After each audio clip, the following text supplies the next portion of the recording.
Sometimes you just gotta pop out and show niggas certified bookie, man. I'm the one that opened the scope with them, nigga. But that nigga, bro, did y'all see Kendrick's show, bro? I watched from beginning to end at least 2 times. I should have reacted to it on the damn channel, bro. But I wasn't home, so if y'all wanted me to react to that, I could still react to it. But nigga, I was literally not here, bro. But anyway, I love y'all. Welcome new people, new subscribers, bro. This nigga Kendrick literally, I literally got chills, y'all. Like, his show was literally insane, but let's go ahead and get into the video.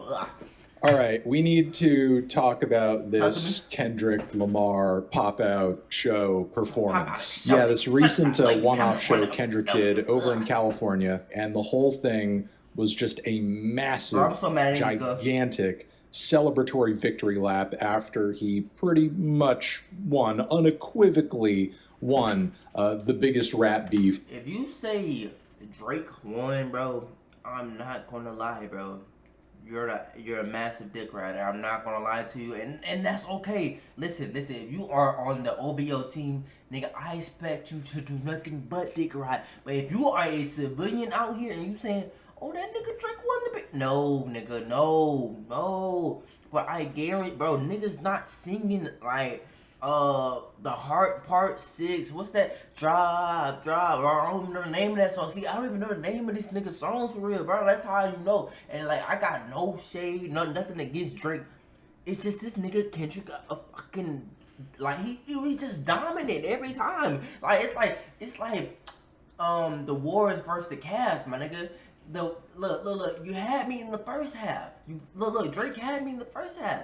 And then Kendrick just stole the show, literally. Of the century. I'm sure all you guys are caught up on the news and the context of all that at this point. The only people who sort of seem to be behind and clueless with all of it are Drake fans who are, for whatever reason, still convinced to this day that he won. And this performance here just kind of adds to the ever-growing pile of evidence that is in fact not the case. Because who is deleting evidence of these tracks having been released off their social media in the first place? It's not Kendrick, it's Drake. And who is out here performing multiple songs from this round of diss tracks live with pretty much every person in the crowd reciting them back at him word for word. It's Kendrick and it's not Drake. In fact, I highly doubt at this point that Drake would even dare to perform something live like the Heart Part 6. For example, when he does his next live performance, big, massive stadium-sized live performance. And if he in fact does, I doubt it will be well received and that most of his fans might not even remember the bars. But yeah, even with Kendrick not releasing any more tracks or adding to this beef with more material, more output, he is still twisting the knife and still making it hurt for Drake. Not only through those who appeared and performed and were involved in some way, shape, or form over the course of Kendrick's set, over this whole multi-artist, multi-set performance, as Tyler, the creator who was there, who was kind of an interesting appearance considering that he and Drake were not always on bad terms. Relations between Drake and Tyler were pretty great at one point, but Tyler has very clearly chosen a side here. Members of Black Hippie were in attendance and performing it. And you know what's so crazy to me about this whole beef, bro? Like that, immediately after this beef, Kendrick does a Ken and Friends. Do y'all, cause like, Kendrick was like, bro, you got rats in your camp. People are glad that I'm like finna come in here and whoop your ass, bro. People are clapping on your side. And to come out and to do a Ken and Friends and to see how many niggas are on stage, bro, I personally feel like, bro, like maybe me. I'm just gonna say me. We haven't seen Drake. Like, nobody really come to this nigga's side for real. And if it is, it hasn't been a huge majority. Like, y'all saw how many people's on that stage shouting out K-Dot and be like, yo, we love K-Dot. And then, like, you see some of the interviews after, bro. Like, people calling that nigga the Messiah. The Messiah. But nigga had Roddy. Do you know how much hate? And I don't even think it's hate against Drake. I think it's just love against Kendrick too. Like, niggas really love that nigga. And you saw it, like, I think it was like a couple nights ago. Shit was insane, y'all. Like, I till this day I'm still in disbelief of what I saw on that stage, and not even just in the like on the stage, in the crowd. Like, how many people was like just having fun. Like, I never wanted to be at a concert so bad in my life. Like, that shit looked so fucking fun and lit. Like, everybody looked like they was having a good time, and there was so many different gangs and so many different affiliations, bro. And they all came together just for this one event. It's just insane. And I did that. And like that's who knows? Maybe Drake could do the same thing. But bruh, this I ain't gonna lie, y'all. Like, regardless of the beef and all that, that was special. I ain't gonna cap. As Insane. well, and I think that's important considering that considering the way Drake and Drake stands were kind of framing things, and Kendrick kind of separating off into his own label, PG Lang, so on and so forth. There were questions as to whether or not there was still cohesion between him and members of TDE Black Hippie. There was an intro that was kicked off by E40, and speaking of old school, influential, massive, important legends, Dr. Dre was in attendance as well and performed a couple of tracks with Kendrick. California Love, Still Dre, because this whole thing for Kendrick wasn't just merely a performance of his songs that he beat Drake with, or even a performance of some of the most classic songs in his catalog. It was also a reminder of how important the West Coast is in terms of being a major influence in hip-hop culture. Because, to remind you guys, Drake took this thing to places that weren't necessarily just personal, which, granted, that was also the case for Kendrick, but Drake went so far as to not just disrespect and offend Kendrick and Kendrick's fans, but the West Coast in general, which... Hold on, take that shit back. What'd he say? Kendrick, we need you, the West Coast savior, engraving your name in some hip-hop history. If you deal with this viciously, you seem a little nervous about all bruh, y'all, if this one thing y'all gonna realize about me, bruh, I struggle with P words, I think S words, yeah, like, nigga, publicity.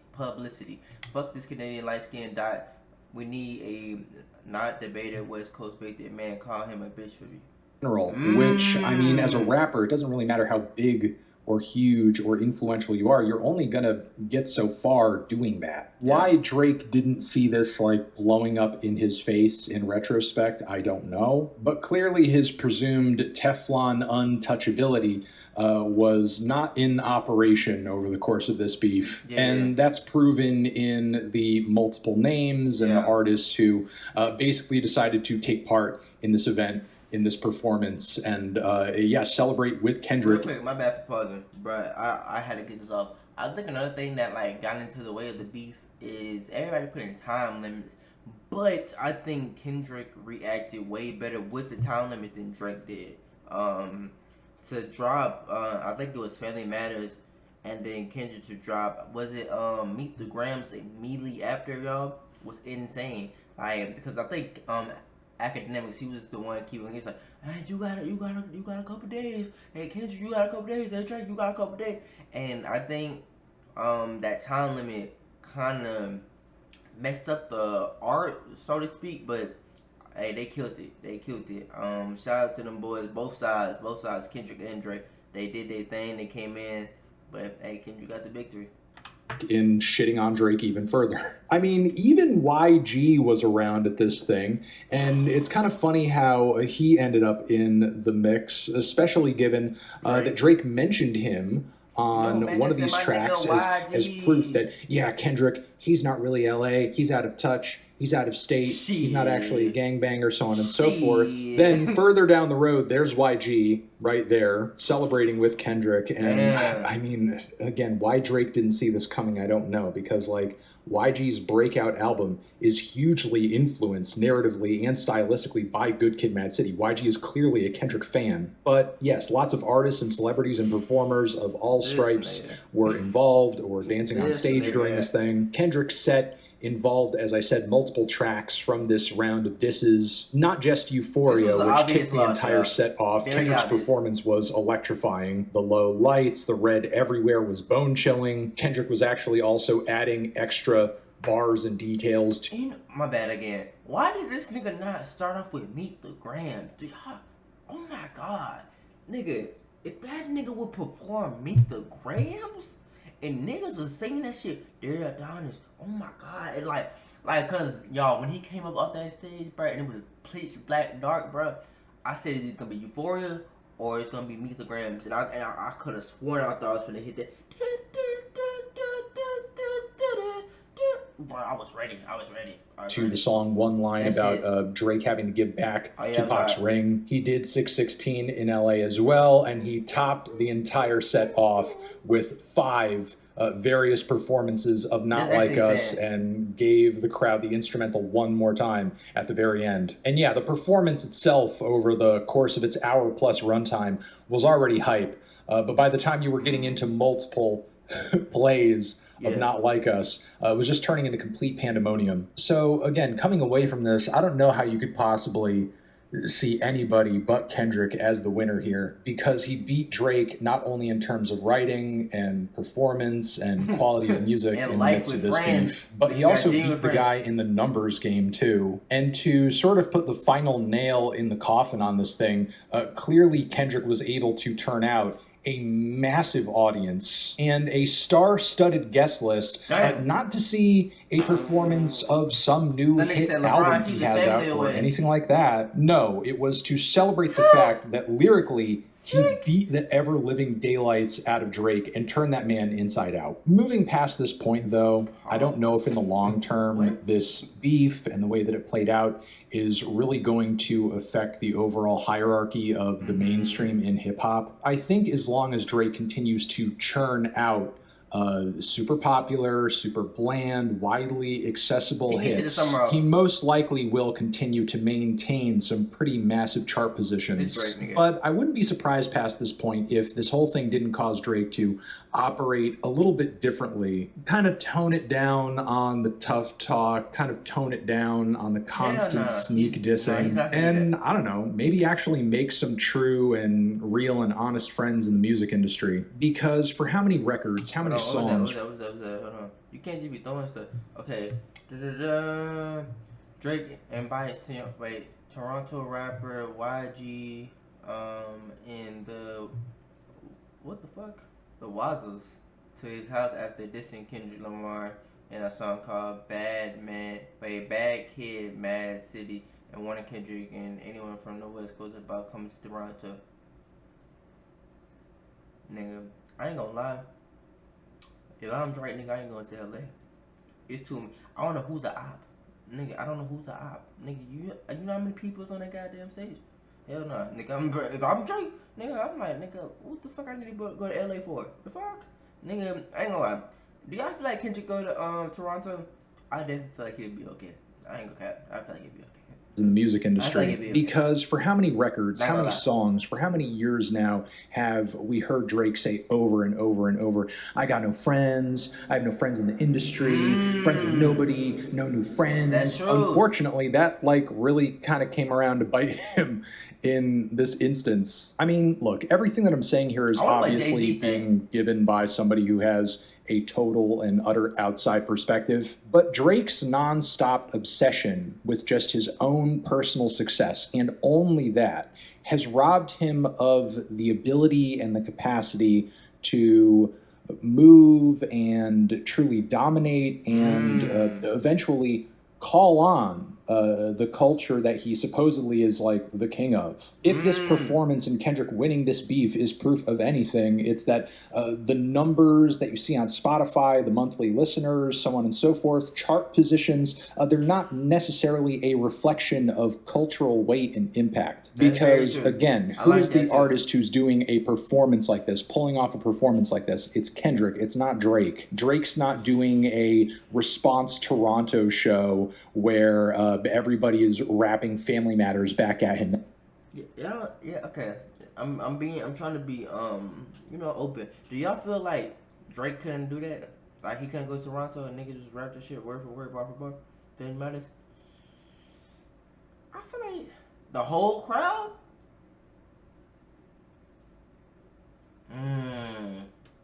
I don't know. That's not happening. That's not going to happen. Also, Amazon broadcasting this thing onto the internet. That's fucking crazy. That's pretty cold as well. No, Drake's never going to shop at Amazon ever again. But yeah, those are my thoughts on this whole victory lap. Kendrick really wrapping this thing up with a bow. It's great to see the hype. It's great to see the unity. It's great to see a killer performance. And this whole beef and all the Kendrick tracks that came out of it really truly are just like the gift that keeps on giving. What are your thoughts on all of this over here next to me? Shout out to you for another W video. Hey, go ahead and get at my boy. The original video is down in the description. But first of all, I want to say shout out to my boy Kendrick. Shout out to Drake. Shout out to all parties involved. Y'all did y'all shit, bro. And Kendrick, nigga, I heard you got a music video on the way. But watching that that concert, y'all, I promise y'all, multiple times I got chills, y'all. Multiple. I'm not even trying to meet ride, bro. Like, that shit was actually insane to me. But y'all let me know y'all thoughts and opinions down below. I love y'all. Stay safe, and I'll see y'all next video. We out.